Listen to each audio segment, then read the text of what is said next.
Hello there, everybody, and welcome to episode 59 of the Play to Win podcast. My name is Tyler, and I am your only host this week. Keiran is on break this week. He just needed a little bit of a break from things, so he's taking his break, taking a nice weekend to relax, rest up, get himself back in good shape and good spirits to be here for next week's episode when we are back for episode 60. So I'm rocking things, holding on the fort this week myself. It'll be fine because we have plenty to talk about on the show this week. Given that last week's episode 58, was our predictions episode, we didn't talk about that week's news. So we have some news from that week to talk about, in addition to some news from this week to talk about. So it should be a pretty fun, pretty in-depth episode of sorts, because this is the Play to Win podcast, a show where we break down the week's biggest gaming news through in-depth discussion. Remember, if you are on YouTube, to subscribe to the channel and hit the notification bell. That way you know as soon as videos go live, and you can be one of the first people to watch them. Also, if you are on podcast services, subscribe to us over there as well, and leave us a 5-star review. Let us know what you think. Share the show around with other people. Spread the word about the Play to Win podcast. We think it's a really great show, and it would help us out a whole lot. And we would really appreciate any and all support that you can send our way. With all that being said, though, we're going to get right into this week's episode. This week, we have a lot of PlayStation news to talk about.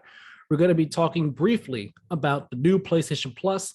The game lineup kind of got revealed this week. Well, not this week, but 2 weeks ago, kind of got revealed. So we're going to be talking about that.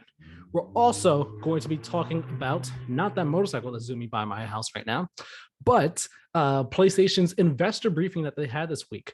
So we're going to be getting into some nitty gritties with some numbers and things, but I think we should have a pretty interesting, fascinating, enlightening discussion about the information that came from that investor briefing. And then we'll also be talking about Xbox's Project Keystone, which got confirmed after a lot of rumors. It got confirmed this week. So we're talking about all of that as our main topics, and we have a host of brief mentions at the end of the episode, in addition to what I've been playing the past few weeks. But we'll get all into that when we get to it. First up, let's talk about PlayStation Plus. As I said already, the new PlayStation Plus we've known about it for a while, but the one thing we've all been wondering is what games are going to be in it. What is the game lineup for this new PlayStation Plus? And kind of, I guess you could say, at the 11th hour of sorts, Sony revealed, okay, here is what the game lineup is going to be for the new PlayStation Plus.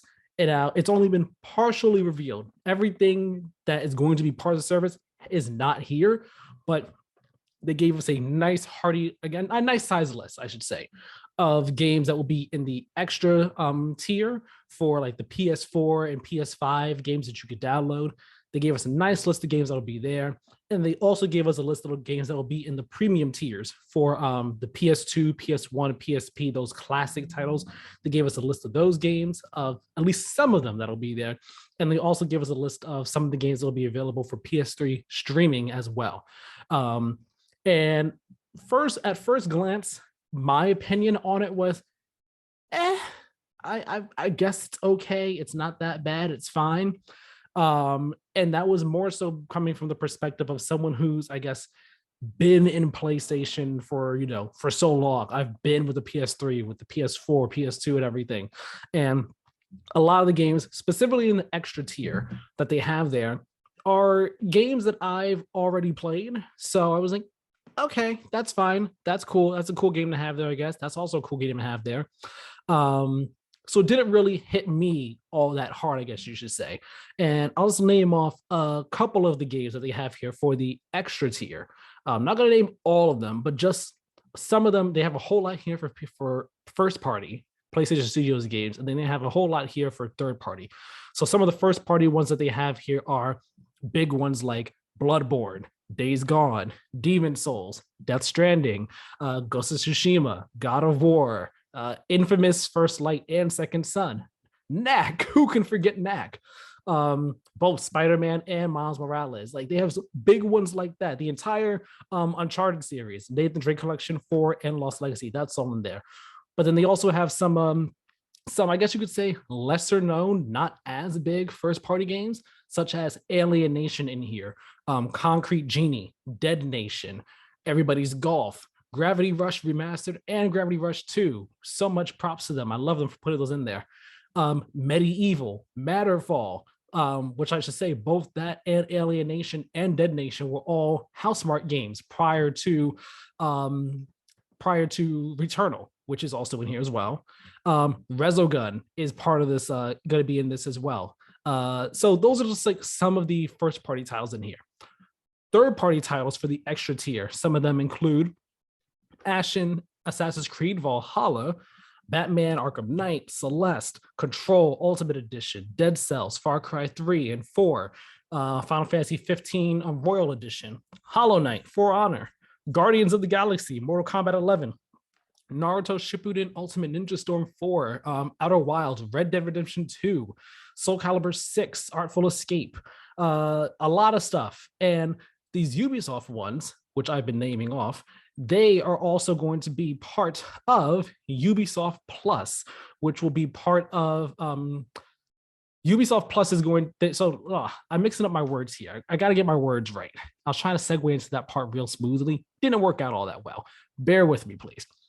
These Ubisoft games that are in here in the extra tier, they're going to be part of Ubisoft's subscription service, Ubisoft Plus.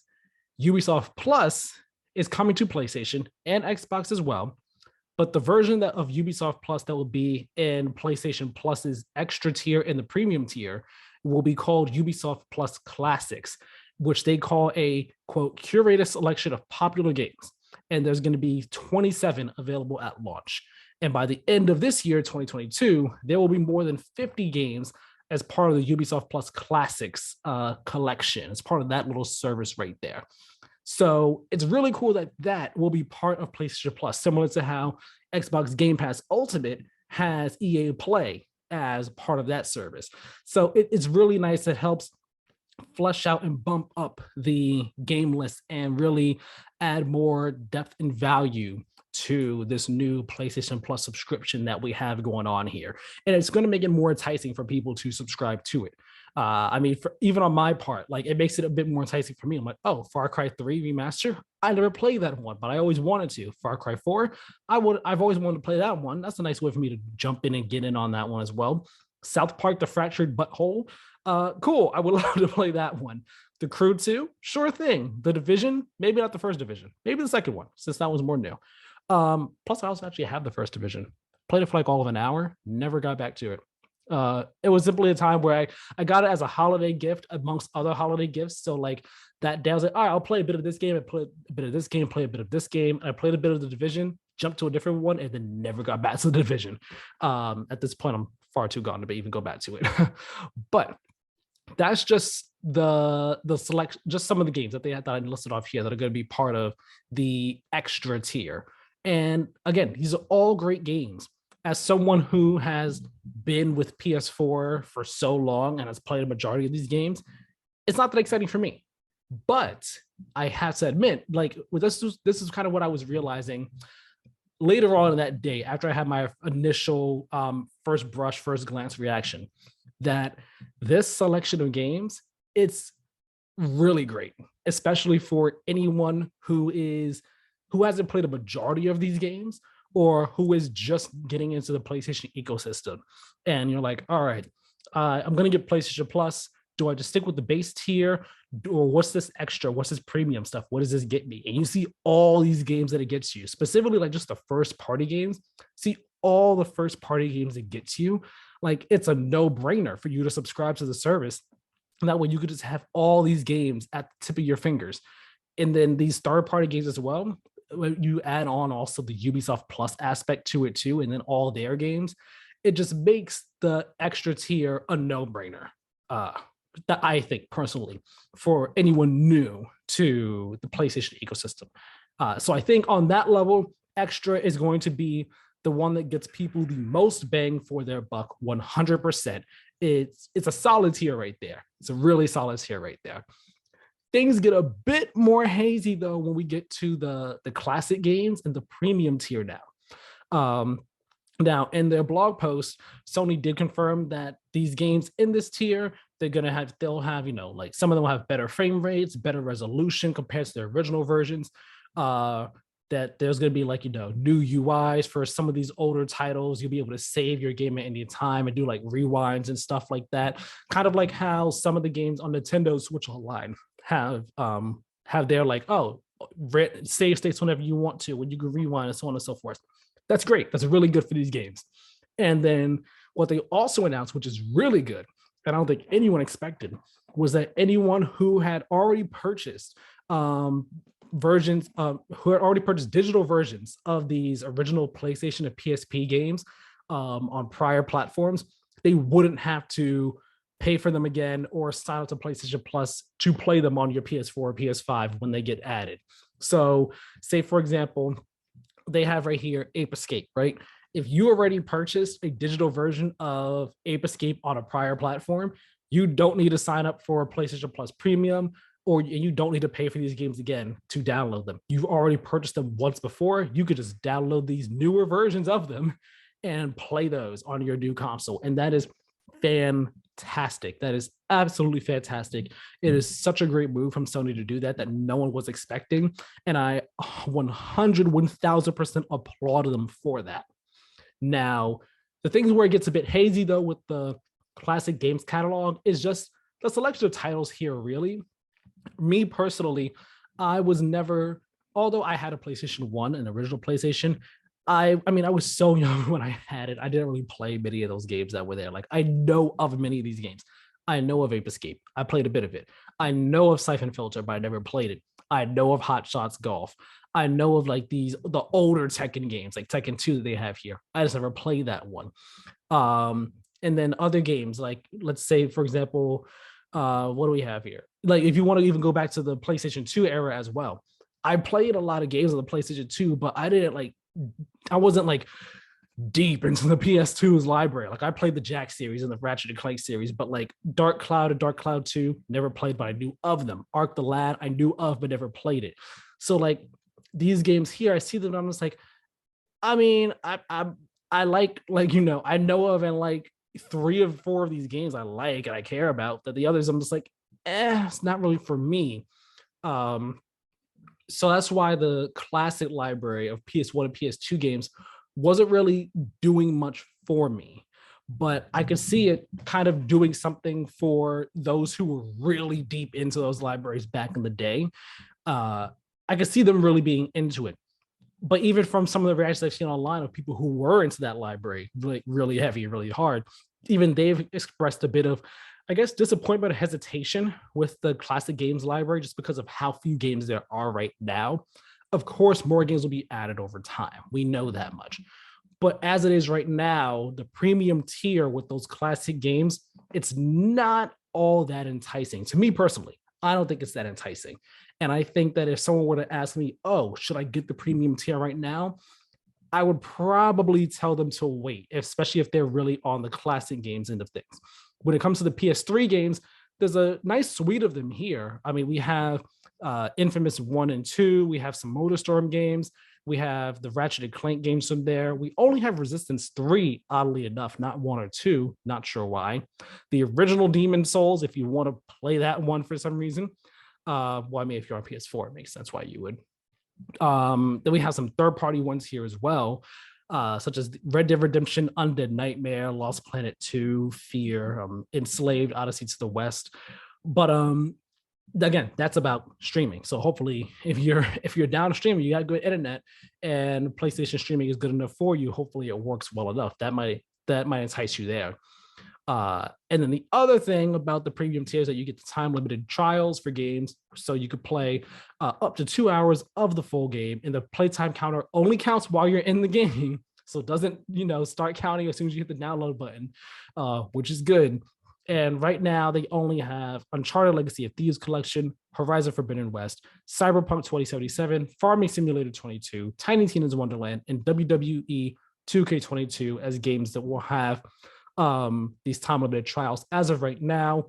But more games will be added as well. And as I say, they say here, these are just some of the titles. So again, more will be added over time. So with all that in mind, and also let me add this one extra thing here.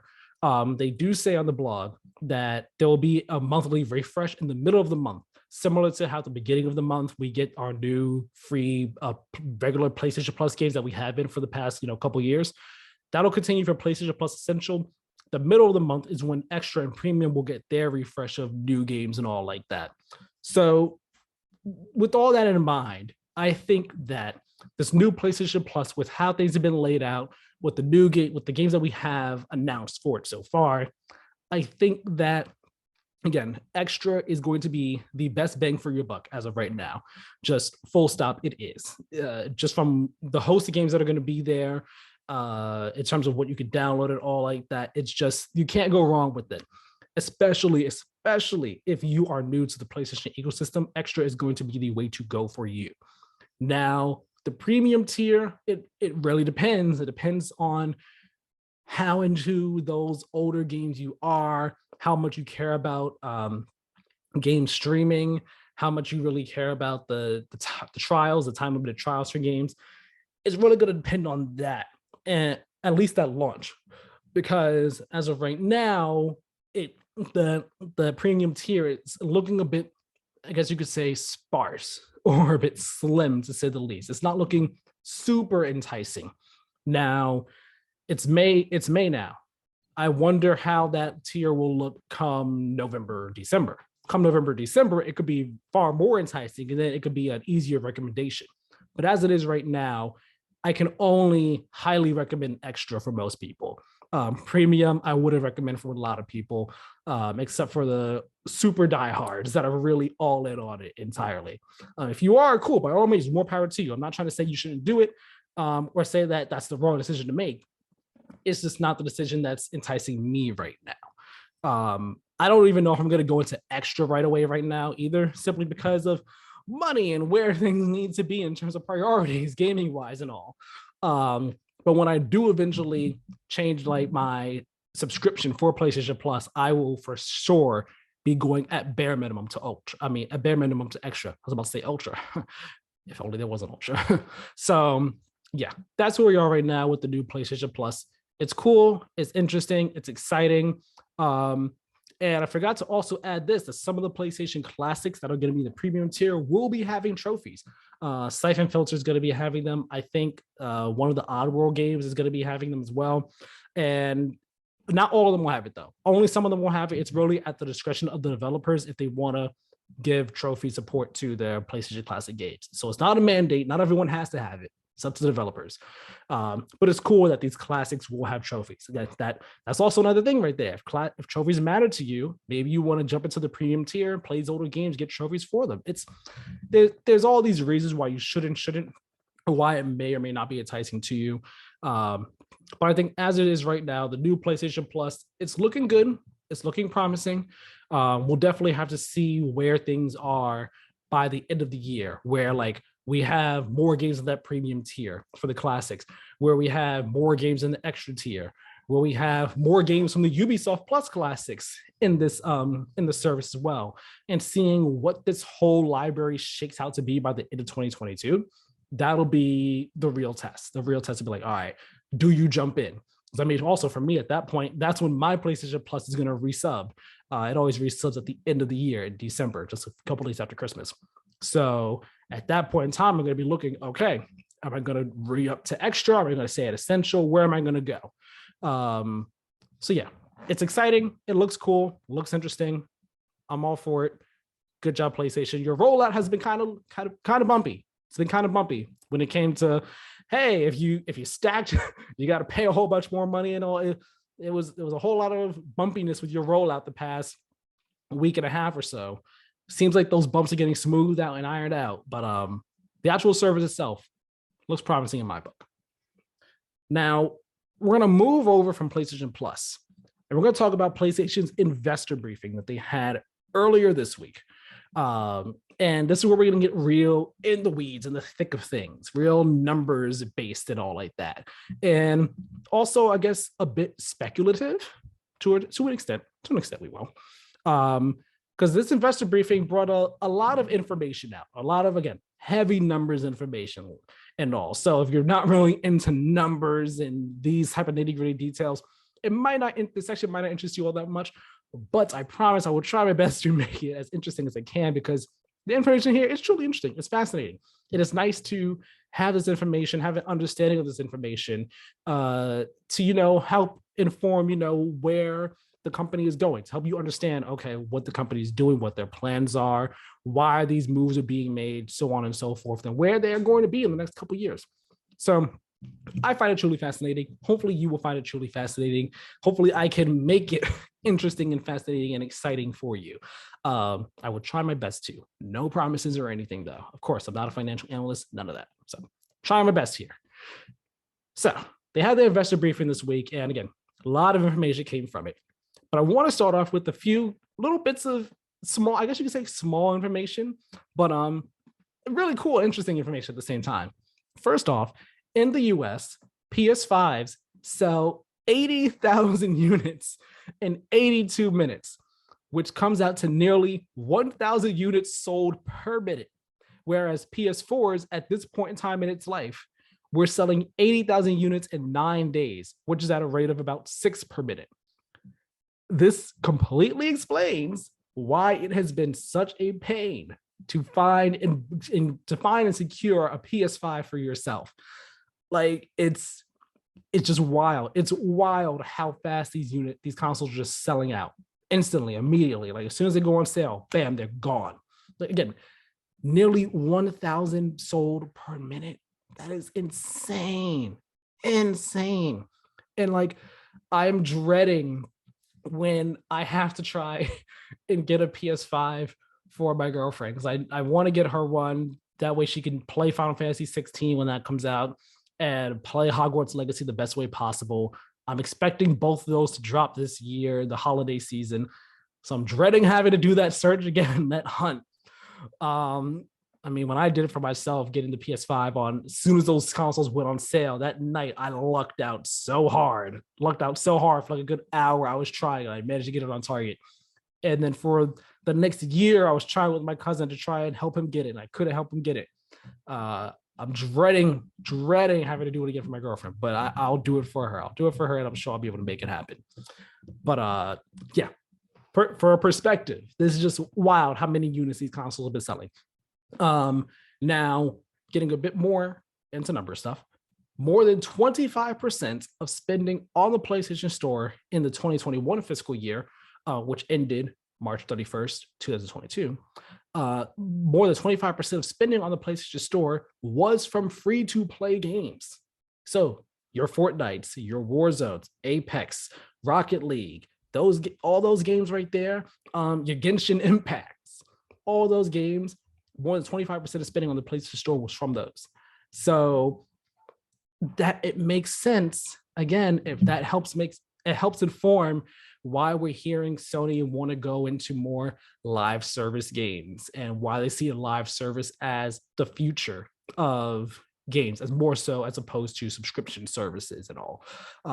We'll talk about live service stuff a bit more later, but again, it's interesting. It helps inform decisions that we've been hearing them say that they want to make, and decisions they want to go down, roads they want to go down. Sorry, words getting all mixed up. And then one more little fun tidbit of information here is that they want to grow the base PlayStation Plus subscriber amount to more than 50 million users this fiscal year. So April 1st, 2022 to March 31st, 2023. They want to grow it to more than 50 million this coming fiscal year, which again informs the decisions behind things that they've done. It's why we're seeing it. That's at least part of why we're seeing the new PlayStation Plus be restructured the way it is. It's partially, to kind of compete with Game Pass. Can't deny that.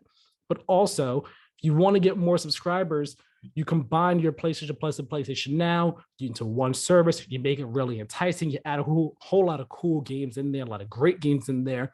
You put your Ubisoft Plus on in there too. A little bit of this, a little bit of that. And then you make it so much more enticing so that,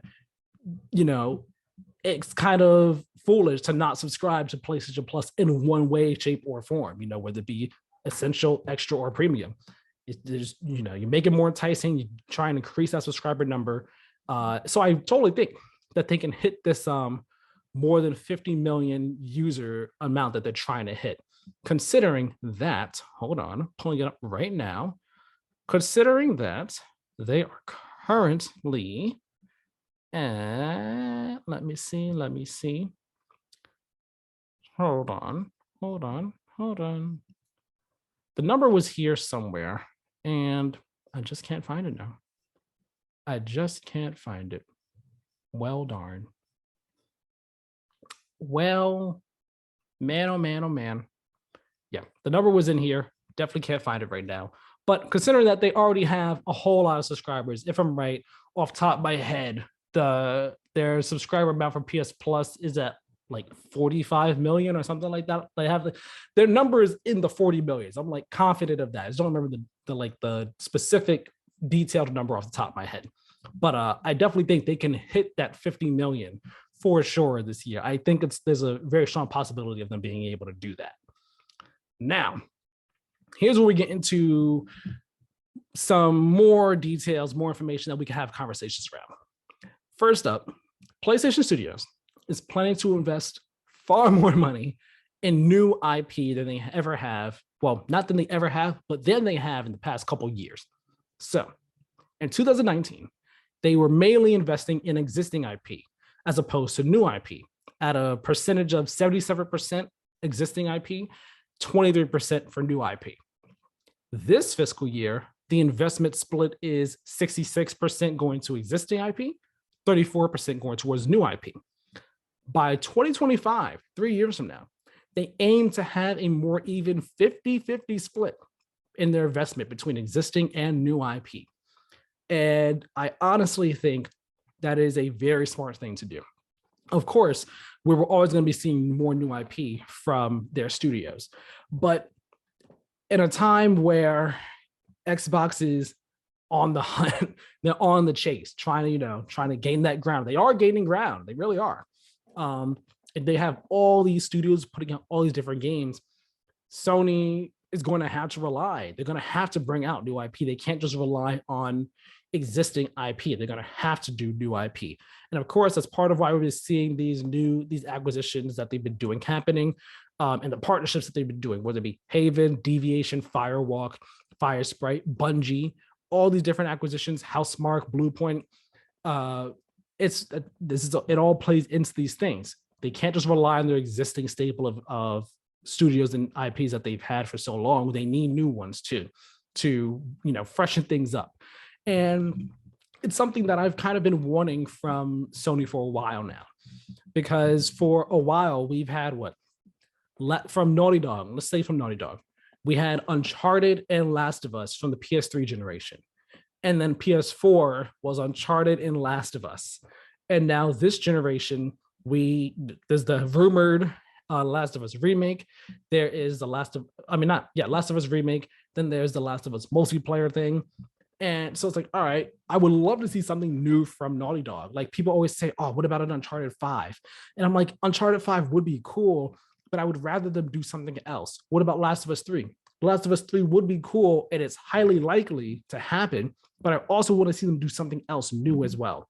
And I mean, there are rumors that they are working on a fantasy IP. I would love to see what they could do with the fantasy IP.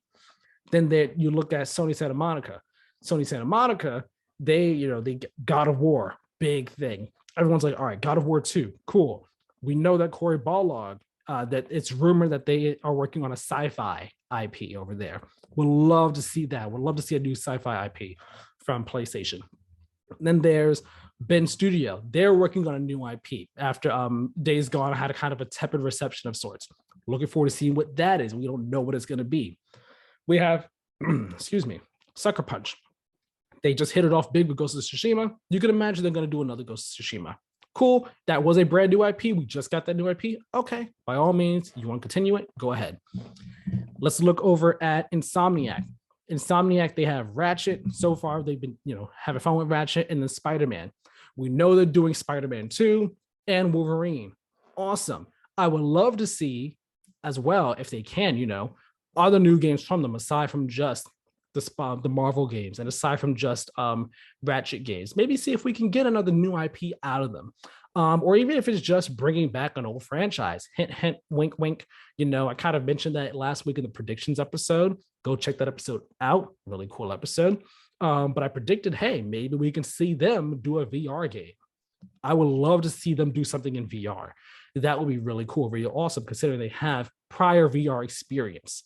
And those are just some of the studios that I could think of. But I would love to see so much more new IP come out of Sony instead of just, I don't want to say regurgitating, but just putting out more entries in current installments in series that are already existing.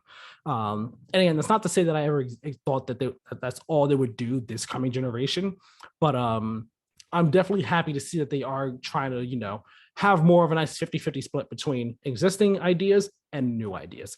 That's really exciting to me. And I'm very, very happy that they're going to be doing that. We know Bungie is working on a new IP. So I imagine that this is probably factoring into that as well.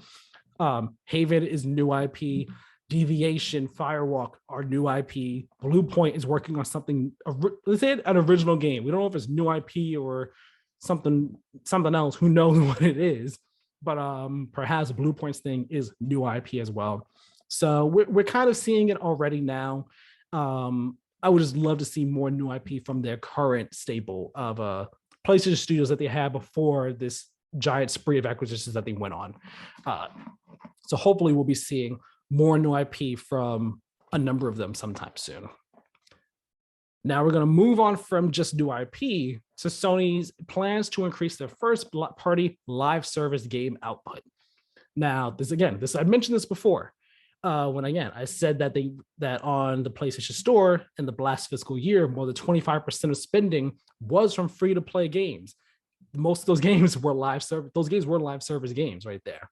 So again, it makes sense why Sony sees that and say, okay, we're spending all this money on our first-party games that are typically just single-player games. We're spending all this money on them, and then there's no any recurring revenue coming from them of sorts.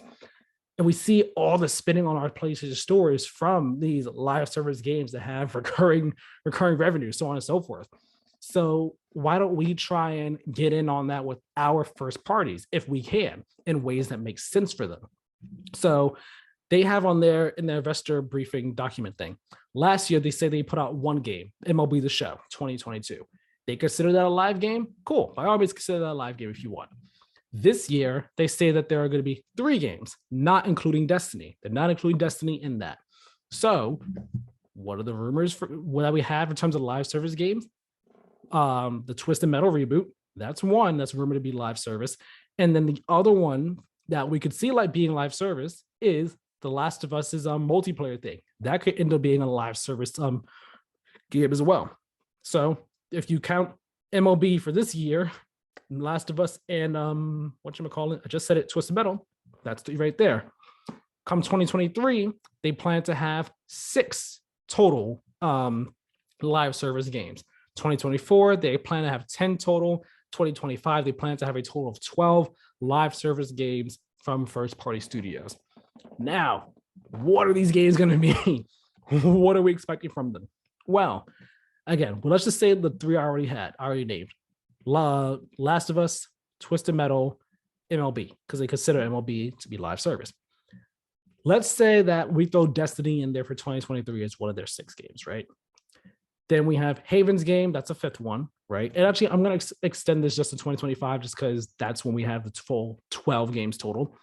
Destiny, I guess they might consider it to be in the conversation then, so Destiny. Then there is the rumored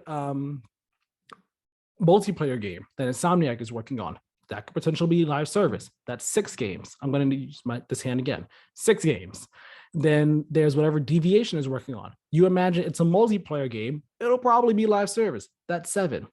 I forgot what Firewalk is working on, but there's potential for that. So 8. Bam, right there. That's 8 right off bat, off rip. 8. I wonder what other ones we could get. Again, Guerrilla, give us a multiplayer Horizon game, please and thank you. It's begging for it. Horizon, just take Monster Hunter and throw it into Horizon. That's your live service game, and I will play it. I would love that so much.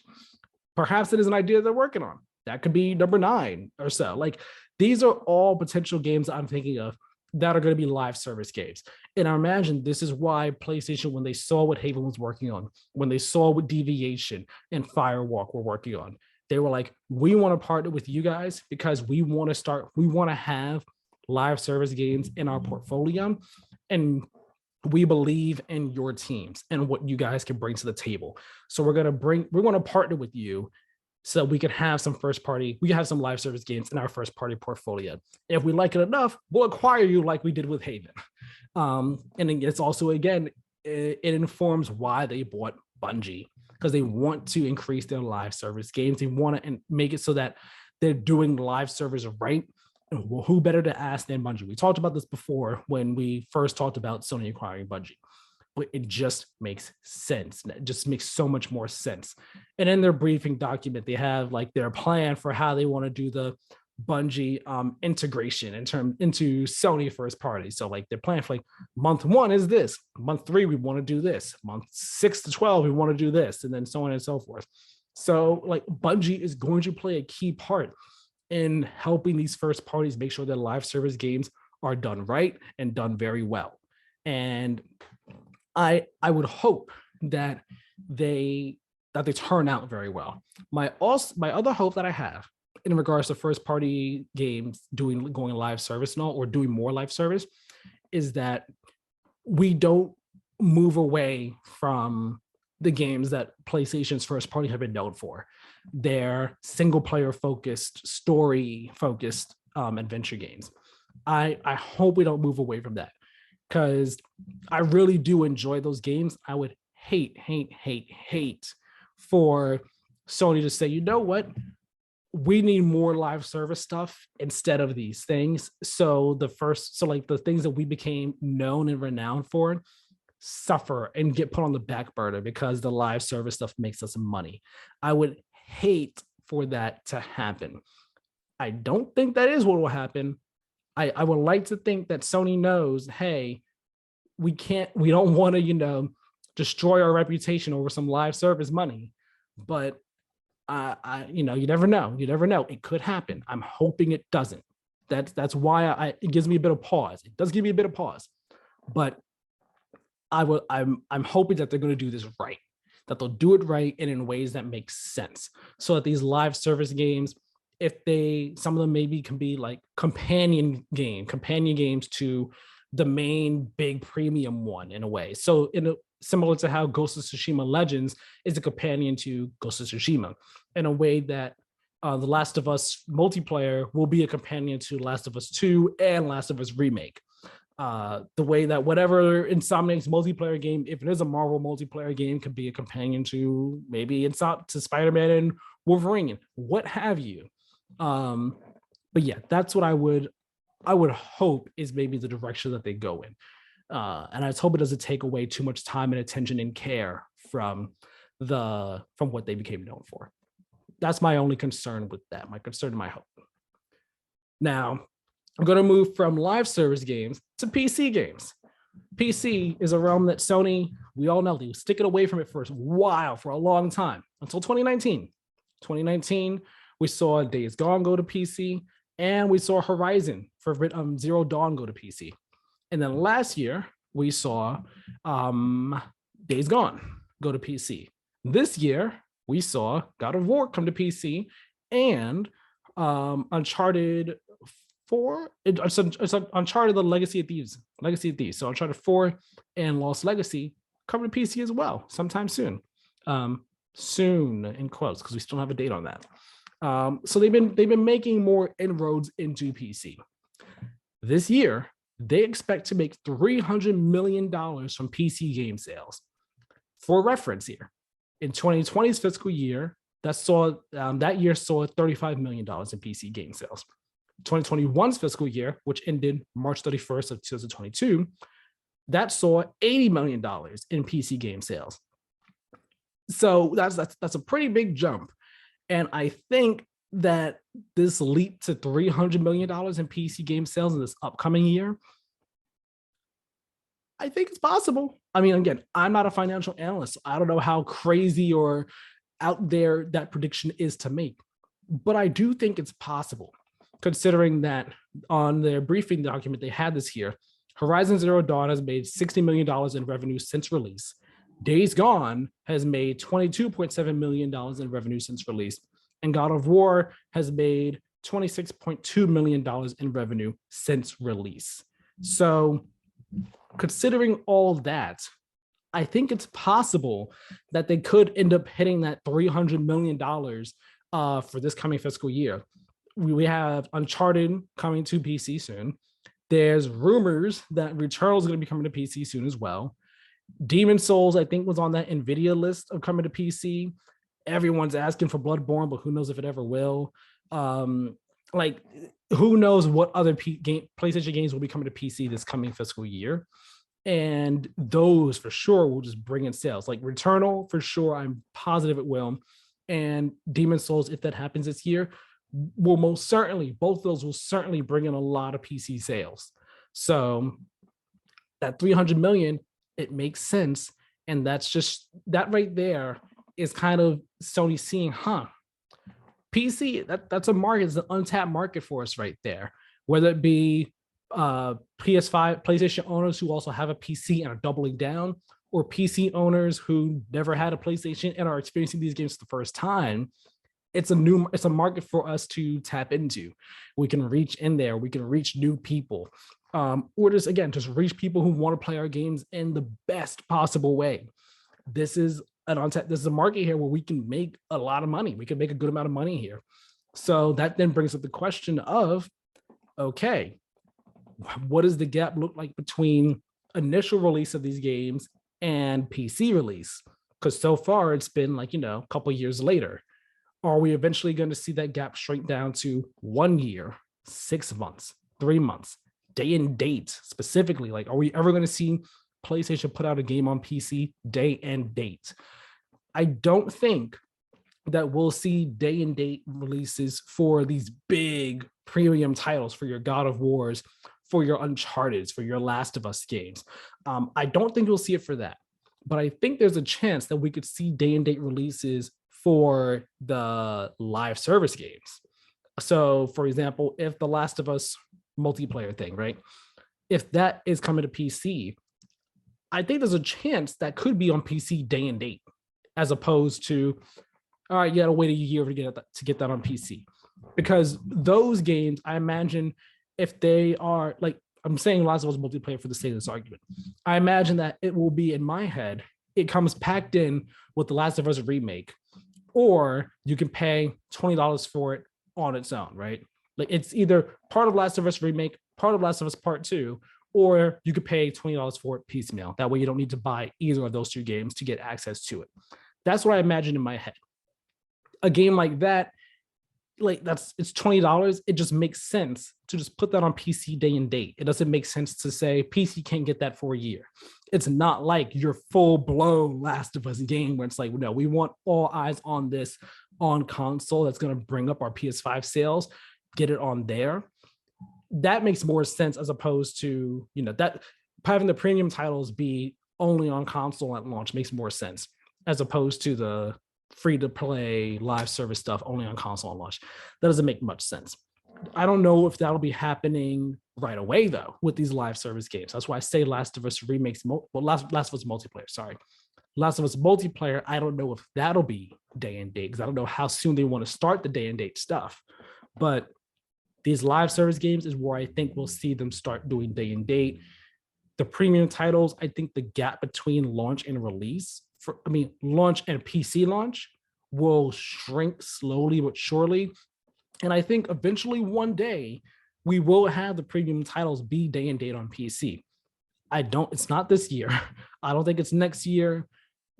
I doubt it's 2024, maybe 2025 it will be. We'll get to why in a second.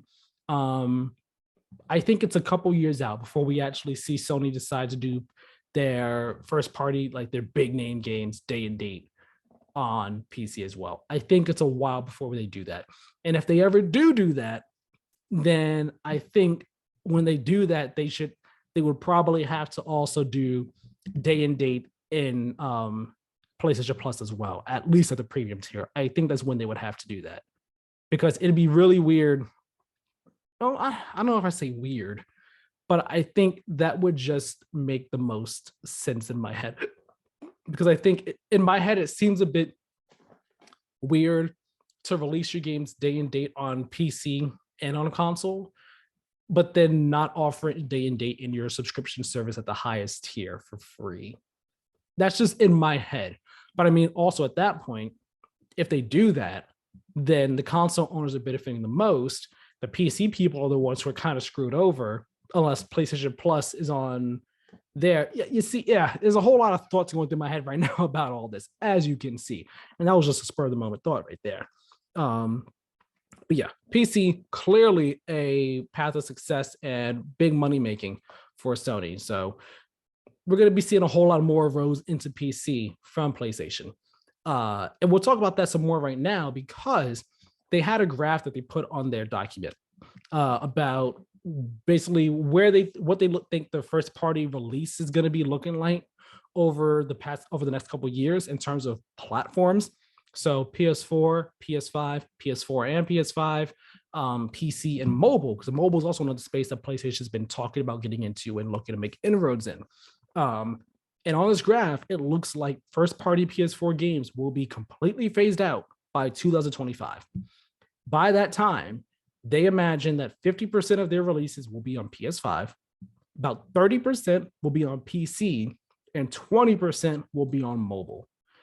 Now, when you look at it like that, again, it starts to make more sense. Like, okay, maybe they will have more day and date releases on PC by that time, not just live service stuff. Maybe that's when they'll start toying with the idea of the big name games coming day and date to PC.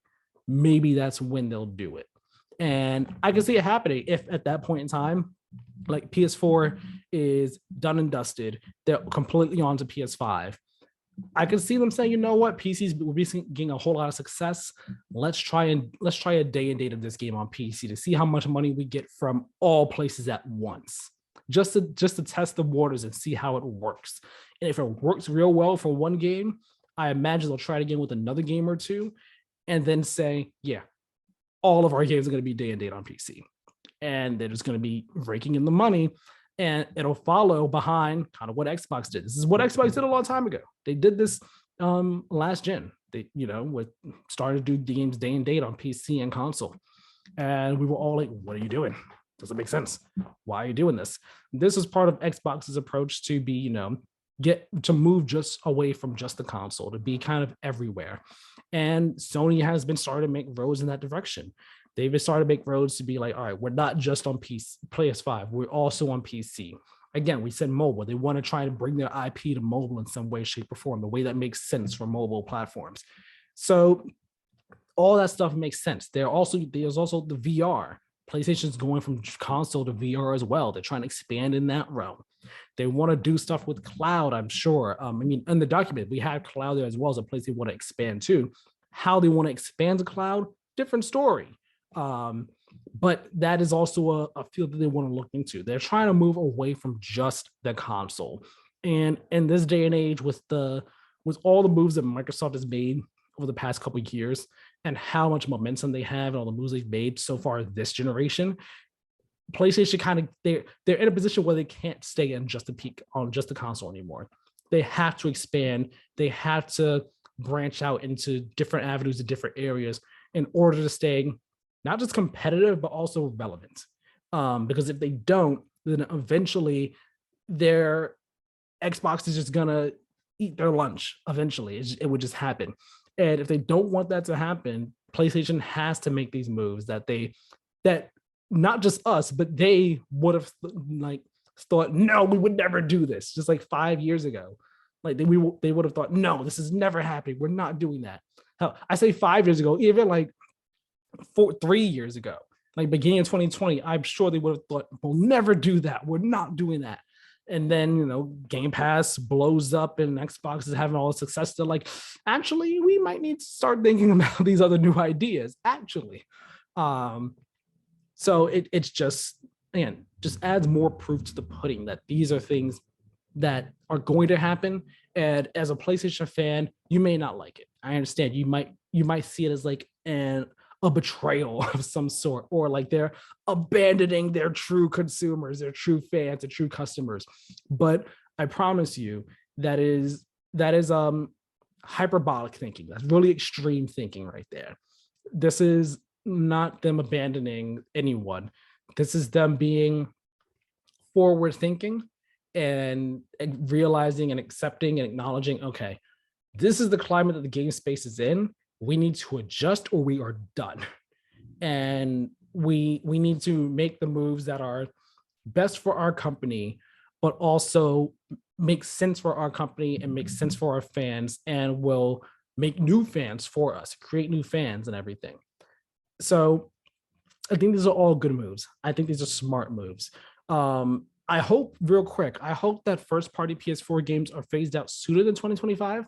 Ideally, I would like first party studios to not be doing any more PS4 games by next year. Because honestly, I understand the fact that it is difficult to get a PS5, but we cannot be constrained to PS4 hardware forever.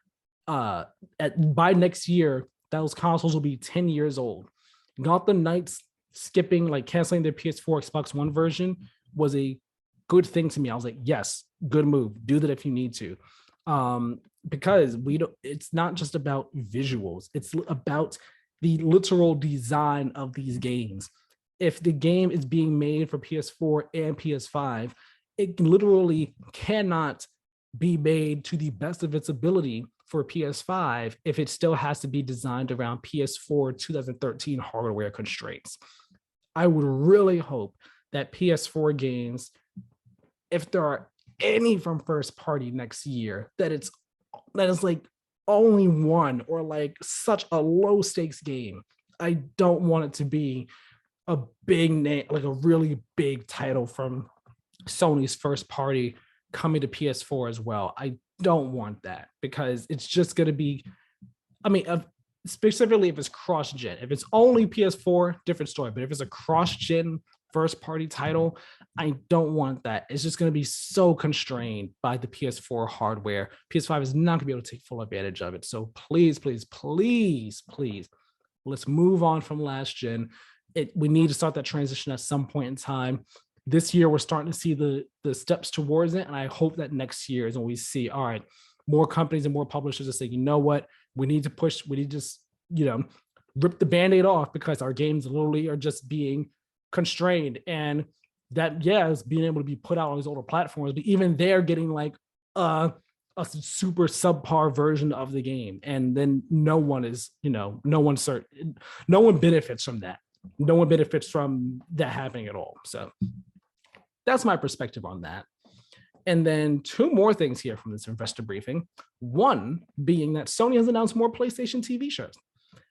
We have the official confirmation now that God of War is getting a show with Amazon. There were rumors. It was a report about that earlier in the year.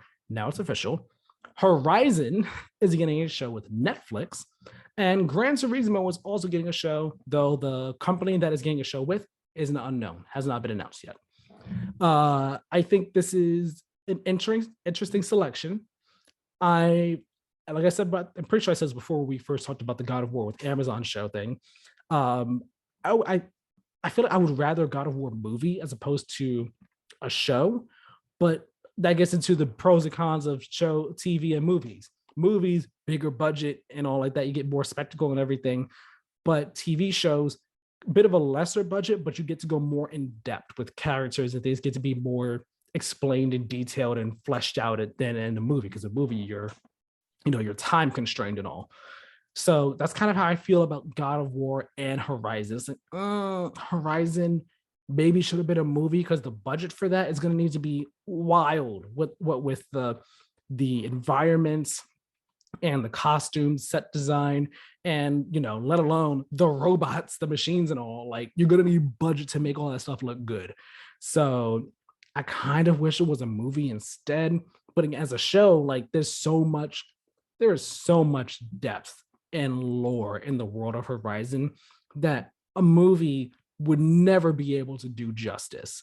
So a show is just the best way to really flesh that world out to the best of its ability. So it makes sense. And hopefully Netflix gives it the budget it deserves. And of course, we don't know live action, animated, whatnot. So maybe the Horizon one could be animated. That's best of both worlds right there. You don't have to worry about like CGI for the creatures or anything like that. It's just animated. I'm not saying the animated shows aren't expensive or can't be expensive or anything like that, and that they don't need good budget to look good. I watch a lot of anime, I know. But maybe Horizon animated show would be the best avenue for that. I think that could be the best avenue, honestly. Gran Turismo, a lot of people were like eyebrow raising, huh? What? And Gran Turismo show? Really? I think a Gran Turismo show could be cool. I mean, it could be interesting. I imagine the angle they'll probably take from that is just, about people and, real races and stuff like that. And I don't know. I'm not a racing guy. I don't really care too much. But I think a show around that could be interesting. Could be fairly interesting for sure. So it's really the question now is, all right, what are going to be the next shows or movies from PlayStation? Ghost of Tsushima, we already know that's coming. Twisted Metal, that's getting the Peacock show. Last of Us is the HBO. Uncharted is the movie series now. Maybe Killzone gets rebooted or Resistance gets brought back as a series of some sort. Perhaps, who knows? The sky's the limit, really. Destiny, I'm certain we will see a Destiny TV show or movie in some way, shape, or form after the Bungie acquisition goes through. One of those is going to happen, or both. I would love to see that, though. Those live action Destiny trailers from back in the day were always really cool. A movie or TV show will happen, 1000% positive of that. And I think maybe we get a live action and an animated. I don't know. But I'm so certain that's going to happen for sure at some point in time. And then the last bit of information that came from this investor briefing is the reveal or announcement that PSVR will have more than 20 major launch titles between first-party and third-party developers. And the picture that they used on this page in the briefing was a picture of Horizon Call of the Mountain. We already kind of speculated and rumored, is this going to be a launch title? Looks like it will be a launch title whenever PSVR 2 comes out. This didn't give us a release date or window or pricing, none of that information. Of course, the rumors that it's this year, but there are rumors that it's next year's too. I'm thinking it's going to be a next year thing. But this is great. It's great that they're going to have more than 20 major launch titles between first and third party devs. Because if you want to get people in on VR, you need to have games there. You need to have a nice suite of games at launch. And I really think, I said it before when we saw the headset and we heard the specs about the headset and the controllers, but PSVR 1 was like Sony's dipping the toe into the water, trying to test the waters, feel out the VR space and all. And PSVR 2 is them going all in and saying, okay, this is what VR is like. This is what we need in VR in order to be successful. We want to be as successful as possible in VR. We want the field to thrive. We're going all in and we know what we need to do. So this is awesome hearing that they're going to have more than 20 major launch titles between first and third party devs. Now, we also got the announcement of a state of play for June 2nd at 3 p.m. Pacific, 6 p.m. Eastern, 11 p.m. UK. And at this at the state of play, they did confirm we're going to be getting third-party reveals and announcements, as well as games for PSVR 2 in this 30-minute state of play. If you watched the predictions episode from last week, go check it out. I predicted we'd be getting some PSVR 2 game announcements. I predicted that we'd be seeing more Call of the Mountain gameplay for sure. I bet it's going to be here. I predicted we'll be getting the announcement of a new Astrobot. Maybe that'll be here. I predicted that we will see a first-party game come back or another first-party game be brought to VR. Resistance, Killzone, or Uncharted were the ones I name dropped. I bet one of them gets shown here. Maybe. There's a chance that one of them gets shown here. I think the stars are aligning on this. I think we're going to be seeing some of these major launch titles at this state of play. Half-Life Alyx was another one I said. I wonder if we see that announced here for PSVR 2. So I wonder if Half-Life Alyx is one of your major launch titles for PSVR 2. That is a major get, and I bet Sony is trying their hardest to see if they can get that on PSVR 2. Because again, that was like when that dropped, everyone was saying that was the VR game. That was just like the best VR game ever. That to just like to show off the potential of what you can do in VR, except you needed like really expensive hardware to make it to play it and all. So if you're able to put that on console, that would be awesome. Expose that to the PlayStation audience that gets everyone in on PSVR 2 and it makes it more accessible to play Alyx. Beautiful, beautiful. I think that is a game that Sony is really trying their hardest to see if they can get on their PSVR 2. And if they can, if they announce it at the state of play, that is a major win for them. So all in all, wrapping up this Sony conversation, there's a lot to look forward to in Sony's future, whether it be PSVR, whether it be the shows, their moves in the PC space or the live service space, or their investments in new IP, all this stuff. It's really exciting. It's really fascinating. There is a bright future ahead for PlayStation. There's a lot to look forward to. We just got to wait and see. We just got to wait and see the fruits of all this labor and see how all this pays off 2-3 years down the line in the future. So one day at a time. Take it one day at a time, one announcement at a time, and go from there. We're going to move from PlayStation now, though. We're going to switch over to the green Xbox land because coming from Windows Central, a report by Jez Corden, Xbox has confirmed Project Keystone. Now, rumors have swirled for a while now that Microsoft was going to be making some sort of streaming stick for Xbox. That way you could pop it into your TV like a Amazon Fire Stick, and you have your whole Game Pass library there. You could just cloud stream the games and play them like that. Rumors have been about that for a while. The codename Keystone appeared in an Xbox OS list, and Microsoft confirmed that it was for their streaming stick. Now, this statement that I'm about to read was from a spokesperson for the company that they sent to Jez Corden over at Windows Central, saying, quote, "Our vision for Xbox cloud gaming is unwavering. Our goal is to enable people to play the games they want on the devices they want, anywhere they want. As announced last year, we've been working on a game streaming device, codename Keystone, that could be connected to any TV or monitor without the need for a console. As part of any technical journey, we are constantly evaluating our efforts, reviewing our learnings, and ensuring we are bringing value to our customers. We've made the decision to pivot away from the current iteration of the Keystone device.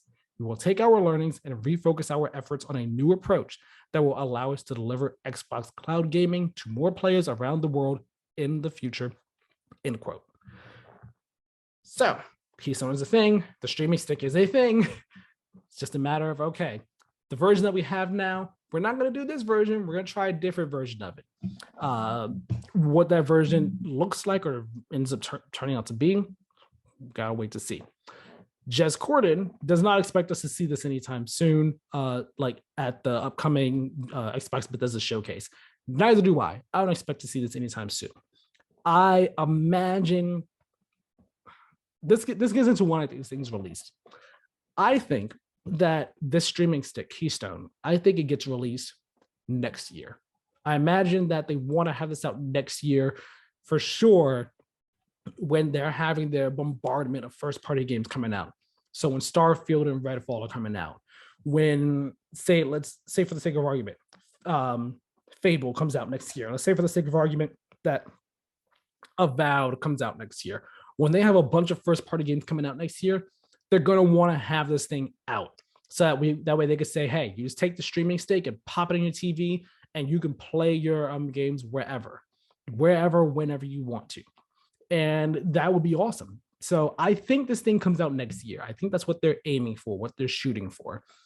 Whether I think it gets announced, that depends on when it's being released. Is it being released at the beginning of next year, middle of next year, end of next year? Who knows? But I think that if it's safe for the sake of argument, it's coming out in, say, March or April next year, then I think it gets revealed later this year. I'd say sometime between September to December. Perhaps it could be a Game Awards announcement, just like the Xbox Series X was, perhaps. Or it'll just be a random blog post announcement like the Series S was. So Maybe that's what it'll be. How much do I think this thing will be, though, price wise? I think Keystone will be anywhere between $35 to $50. They cannot charge any more than $50 on this because the highest tier Amazon Fire Stick is $45. And they can't go much higher than that to justify this price and have this like try and justify it. They can't. Like, if this is like $60, $70, like, yes, it's still the cheapest way to get into the Xbox ecosystem for sure. But then it's like, that's pretty pricey for the Xbox equivalent of a Fire Stick. I think $50 is that right price range right there. $50 for the stick, $60 for a controller, $110 total for your buy-in to Xbox, and then what? Your $15 Game Pass Ultimate subscription. That comes out to what, 125, 130 once taxes all equated into everything and stuff. Like what, $130 total buy-in for Xbox to have anywhere you go. I think that makes the most sense. I don't think they're going to charge any more than $50 for this. I think 35 to 50 is like that sweet spot where 35, it's cheap enough where it's not unnecessarily like too much of a loss, I imagine, for them at 35. And 50 is not so expensive that people are looking at it with their eyebrow raised, like, really? That's the price we're going for with it. So I think it's going to be anywhere in that pricing range, and anywhere in that range is really the sweet spot. It's going to be the sweet spot right there. So I think it's cool. I mean, we don't have much to go off on it, much to go off of for this. So I don't have really too much to say about it, aside from the speculation I just gave. I'm excited to see it. I'm excited to see what it is when it drops. Do I think I would ever get it? Probably not, because I'm not really that big into cloud gaming. But it's pretty cool. It is pretty cool, and it'll be an awesome way to get people into Xbox without them having to buy a console. If they have great internet, they just get a controller, Game Pass subscription, bam, you're good to go. You can play your games anywhere you want. If you already are in the Xbox ecosystem and you are someone who, travels a lot or what have you, you can get this as like a nice little companion accessory piece for your Xbox experience. You just get it. And if you're traveling a lot, you just take it with you, pop it into your hotel TV, bam, bam, bam, you're good to go. So I think it's cool. I think it's interesting. It's exciting. Of course, we're gonna have to wait and wait a couple of months to really hear and see more official stuff about it. I was trying to think about what the design for it might look like. Honestly, I think it'll just look like a Fire Stick, to be honest. Probably just look like a Fire Stick, little Xbox logo on it, Xbox word on it. Leave it at that. The name, I wonder what the name would be. I don't know what the name would be. Probably like the Xbox Cloud Stick or something. Or if they want to stick with the series branding, Xbox Series C, perhaps, maybe. I don't know. But yeah, I don't know. I'm not sure what the name would be. Maybe like Xbox Cloud Gaming Stick or Xbox Series C or Xbox C Stick. Something like that. I don't know. I'm just spitballing names here. It's stick with me, entertain me. I'm sorry. I'm just throwing names out here. That's it for Xbox. That's it for all of our main news this week. Really, not too much going on really this week, but we have a host of brief mentions to go through. So, without further ado, Battlefield 2042 is removing the 128 player count for breakthrough mode on new gen Xbox Series consoles, PS5, and PC. And DICE is also cutting support for Battlefield 2042's Hazard Zone mode. The player count for breakthrough is getting decreased because of, they felt that it was making the maps of that mode too big for a mode that probably needs smaller maps, smaller player count. Makes sense. But the Hazard Zone is getting cut support because DICE realized, we're trying to make it work for Battlefield 2042. It just wasn't fitting. So we're just going to focus our energy elsewhere. More strikes, more nails in the coffin of Battlefield 2042. Sorry, it's sad to see. Sad to see. Sticking with EA for a little bit, though, they are reportedly looking to sell or merge the company. I got this from a Kotaku article by Ethan Gatch, who he himself was sourcing a Park article by Dylan Byers. The article is paywall, so I couldn't directly read from that. But apparently EA was in talks with a number of different companies, including Disney and Apple, to either sell or merge with them. And they got the farthest with NBC Universal. The talks are no longer happening, but EA is still looking around. This is really interesting, really fascinating. I was gonna have it as the main story, but I don't have really too much to say about it, except this is a move where, in a day and age where we have so much consolidation and mergers and acquisitions happening in the gaming space, it just kind of makes sense that EA would do this, especially in the face of, you're losing the exclusivity for the Star Wars license, you're losing the FIFA license, your biggest, like your money makers tend to be like your sports games and Apex Legends. Battlefield is floundering. It kind of just makes sense that they would be looking to merge or sell with someone else to kind of save their ship in a way. So we'll see. Would not be surprised one day if we hear news that EA has been acquired or merged with a different company. Fall Guys has been announced to be going free to play on June 21st. And on that day, it will be coming to Xbox, Switch, and PS5. We'll be getting the official PS5 version on that day. And it will also be adding a level editor so you can make your own maps, which is very cool. Have not played Fall Guys in a while. I should go back to it because I did enjoy that game a lot. Following Jim Ryan's email to PlayStation employees regarding the U.S. abortion controversy, which we talked about 2 episodes ago, Insomniac and Sony are donating $50,000 each to an abortion rights group, but with the caveat that Insomniac cannot publicly speak about the donation, which is really shady. I don't like that. I don't like that Sony's saying, we're going to do this for you, but you can't talk about it. You can't talk about it. You can't publicly speak out against the abortion stuff. None of that. You can't do any of that at all, or bad things will come down your way.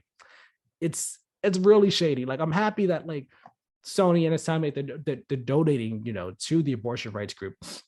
And Sony is, going to be also looking for ways to help their employees any way they can when it comes to the abortion stuff. But saying that, nope, you can't talk about this, you can't muzzle, none of that, that's disappointing. That's disheartening right there. So do better, guys. Do better, Sony, please. We have a host, a giant suite here of like game leaks and announcements and stuff here. So stick with me. The new gen version of Witcher 3 will be releasing Q4 of 2022. Awesome. Ellie, you're welcome. The next Witcher game has also been announced to be entering pre-production. Very cool. Probably gonna be a while before we ever see that game. Bloober Team, we kind of talked about this on the predictions episode, but I'm going to throw it in here now as well. Bloober Team, they're rumored to be working on a remake of Silent Hill 2, but they're not going to be commenting on the rumors. All they're saying is that the next project will be a Bloober Team game. What does that mean? Probably working on Silent Hill 2. Techland, the developers behind Dying Light 2, and the original Dead Island, they revealed concept art for a new open world fantasy RPG that they're working on. There's a little mosquito. And they are saying, they're basically saying, come work with us on this game. So be a while before this game comes out, but I'm intrigued. I'm intrigued by a new open world fantasy RPG game from them. Now, after many months and years of rumors and leaks and stuff, Star Wars Jedi Survivor has finally been announced. We got the teaser trailer over the weekend during Star Wars Celebration.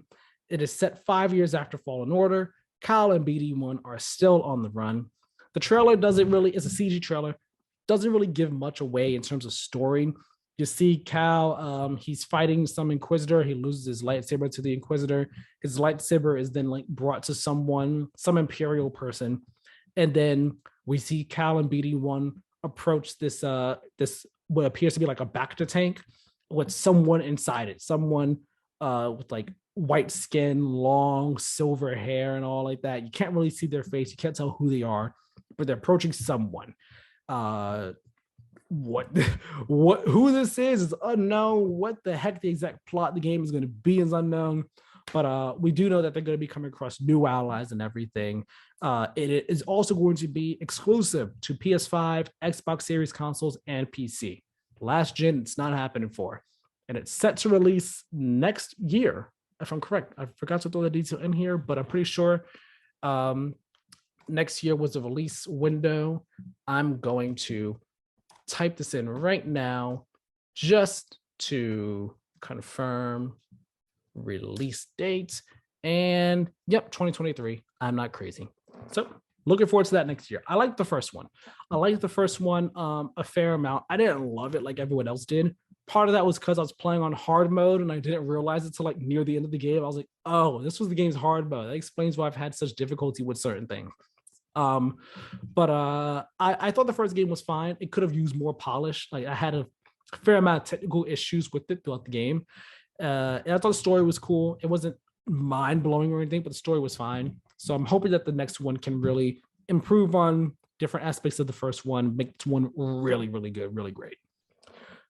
Modern Warfare 2, formally, officially revealed, I guess you could say. We got the key art, we got the name, we got the release date. It is coming out October 28th of this year.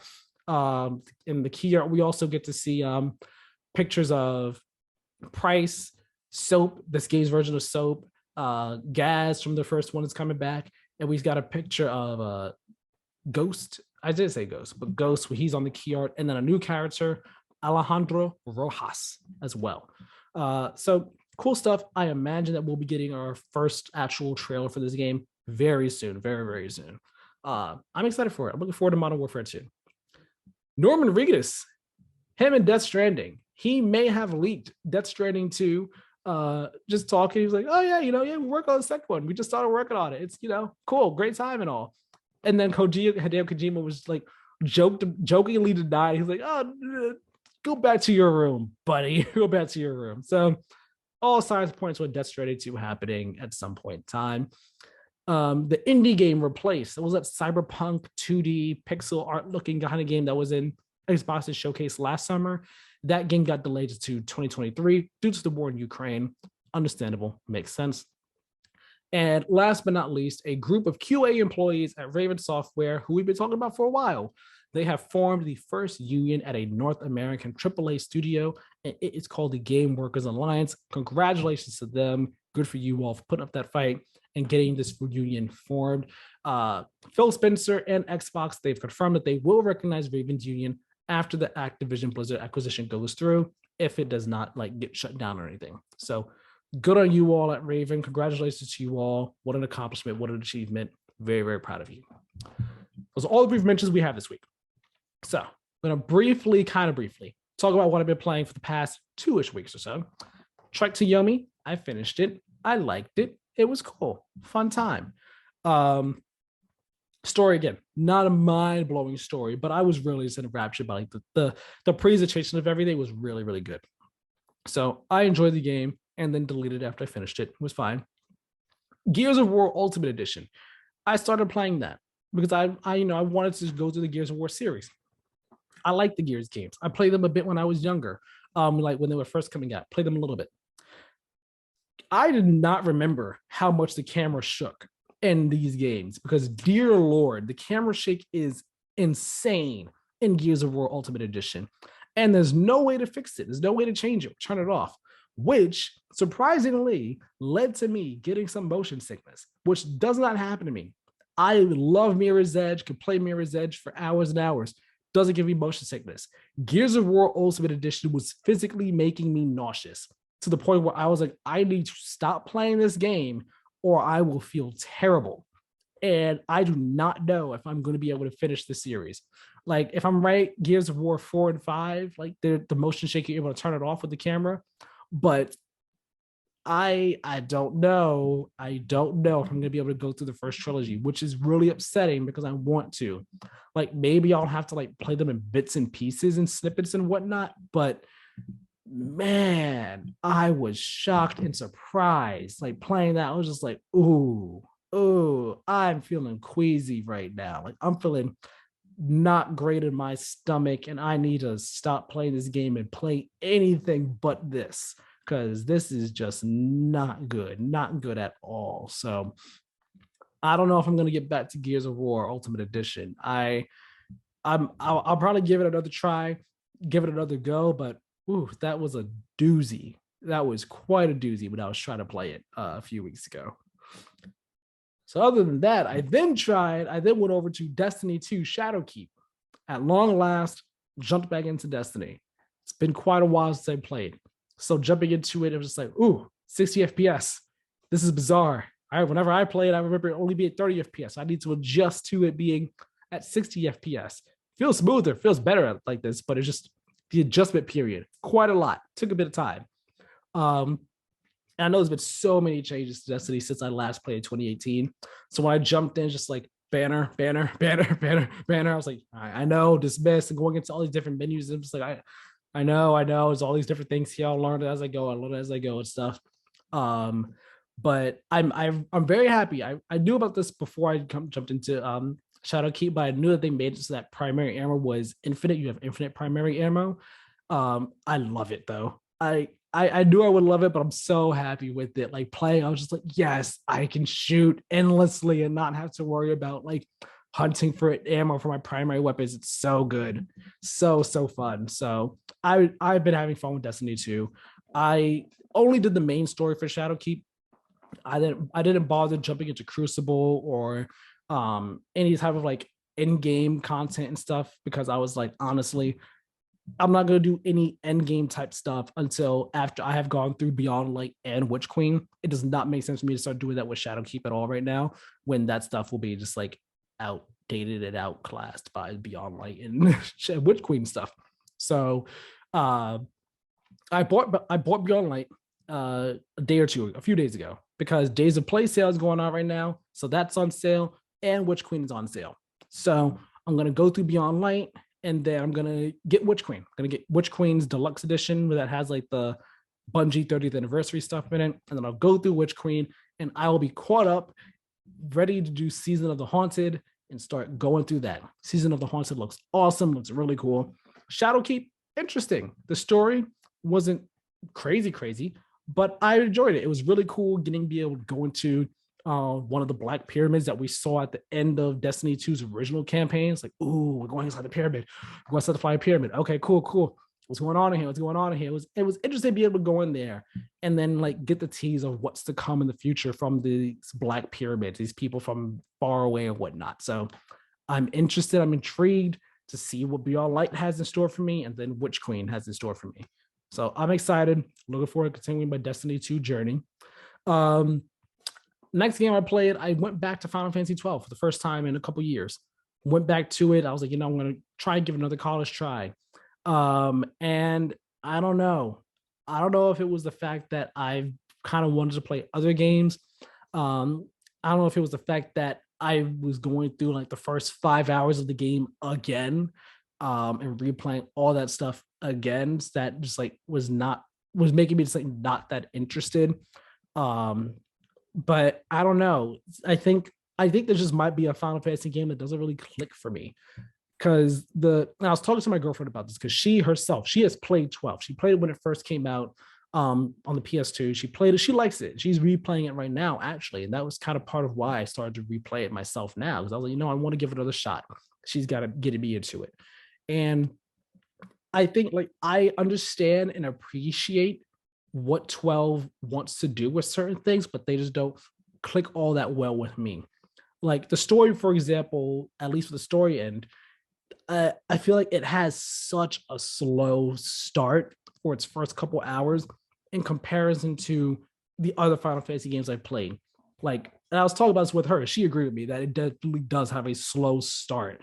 Like 7 start, like it starts and you kind of know what the main crux and drive of the plot is fairly early on, like fairly quickly in 7. Same with 10. 10 takes a little bit to get there, but it's still interesting and intriguing enough that you're like, okay, cool, this is what's going on. All right, I'm in on the story. 13, for all the grief I give 13, and many people give 13 for its super confusing story, it at least starts off super intriguing and super interesting and super catchy. Not catchy is the wrong word, but it gets your attention. It gets you into it pretty quickly. And then 15, which I love. 15, it gets you into it. I mean, it gets you into the like what the main drive of the plot is fairly early on, fairly quickly. Whereas 12, it's like, what's going on here? And this plays into a critique that I've heard about 12 for years, that Vaughn is the main character of the story. Like Balthier and Fran are really the main characters of the story, and Vaughn is just like brought along for the ride. Like he just gets dragged into things. And like it's so true for the first few hours of the game, where it's like, what's the main crux of the story now? What's the main crux of the story? Like 5 hours in, what is the main driver of the story? So like where I stopped playing was after we just got Ash in the party, after we kind of saved her from the prison that from that, I guess you could say the prison that she was in on the ship or whatnot. We saved her, and then we had to like escape and fight our way out. And I kind of stopped there playing that night because I was just like, I kind of want to play anything else. And it's like I realized that that part is new stuff for me. And I realized after that part is probably where things really start to kick into drive. But it took so long for me to get there. Again, also replaying content too. That by the time I got there, I was just like, you're losing me. You're losing me. That in addition to the fact that the combat system and the license boards, I appreciate what they're going for, allowing you to be really free form with how you form your party, how you make your party, and all like that. But it just didn't really click all that well with me. It clicked with me more when I first played the game, oddly enough, but this time it just wasn't really clicking all that much for me. Whether it be the gambits kind of being a bit, I mean, at this stage of the game, they're not, but just the premise behind the gambits and how they could be just like a bit overwhelming and also just like a bit boring-ish in terms of like, hey, you make your person, like you literally build out your party so that they can, you tell them what to do and they do what you want them to do and all like that. It could be a bit, I appreciate the freedom and I like the idea behind it. It just doesn't click with me all that well. And then the license boards, again, choosing everyone's class and choosing, all right, I want you to be this. And then you got to unlock the license to be able to use a certain type of armor or a certain type of weapon. And I'm like, that's a bit annoying, like gating that stuff behind this, as opposed to like, if I buy it, I want to buy it and be able to use it, not buy it, not be able to use it and stuff. It's just certain things just didn't really click with me. But it's not that I think they're bad. I'm just not really a fan of them, but I appreciate what they're going for. And I can understand why so many people would like them, but I can also understand why people would not like them. So where I am with 12 is right now, I do have it on pause. I haven't completely abandoned it. I do want to go back to it and try and continue on from where I am at. But as it stands right now, I think 12 is going to be my least favorite Final Fantasy game. I don't know if I'm going to finish it, which is a shame because I hate like starting a game and not finishing them. I hate that. I like to finish games that I start playing. So we'll see where I go with 12. But I did start replaying Final Fantasy VII Remake this past weekend because I've been wanting to get back to it, been itching to, and I said, you know what, let's do it. Bam, 7 Remake. So started replaying that this past weekend, and I am up to the mission where we are going with Jessie to her family's home. We actually just left her family's home, and now we're going to the Shinra warehouse to get some equipment and stuff. So fun times. I'm looking forward to just going through this game again, going through the journey with all my friends and stuff, and just having fun. So that's what I've been playing for the past few weeks. And that's going to be this episode of the Play One podcast. Thank you all so very much for watching and listening. I know it was just me this week. I know you were stuck with just my voice going on and on and on about all this news and stuff. And I hope to God that I at least, that I hope you enjoyed yourself for sure. And I hope that I was able to make that PlayStation investor briefing stuff interesting and fascinating and like enlightening and, just cool to you. I hope you're able to enjoy that section and all. So check out our site, playtoongames.wordpress.com. It's a home for all of our content. So please go check it on out. You can read the written versions of our reviews and previews over there. Please check it out. Also, follow us over on Twitter at PlayToWinGame and Instagram at PlayToWinGame. Chat with us over there. That's where you get updates on the show and things that are going on. We also tweet stuff over there and post things over there every now and then. So check us out over there. Hit us up over there. Have conversations with us over there. Let us know what you think about any of this PlayStation stuff. Let us know what you think about Project Keystone, how much you think is going to be. Let us know when you think it's going to be released. and tell us your thoughts on the PlayStation Plus tiers. What you are you excited by them? Do you think that there's like, did you think they're disappointing? Do you think that they're exciting? Let us know what you think about all of that stuff over on Twitter and Instagram, and also here on YouTube. Let us know in the comment section down below your thoughts on all of these things. Subscribe if you're on YouTube right now. Turn on the notification bell if you are on YouTube. And on podcast services, subscribe as well. Comment, share the show with everybody. Leave the likes and all. Give us those 5-star reviews. It's all greatly appreciated, and it helps so much. So please do all those things. You can follow me, Tyler, your host this week, over on Twitter at Tyler Miller 2496, where, as always, I tweet about games and anime and movies and other shows and stuff that I'm watching. So by all means, hit me up over there. I'm happy to talk about any of these things with all of you guys. With all that being said, thank you all so very much for watching and or listening. We will talk to you all next time. Have a great one.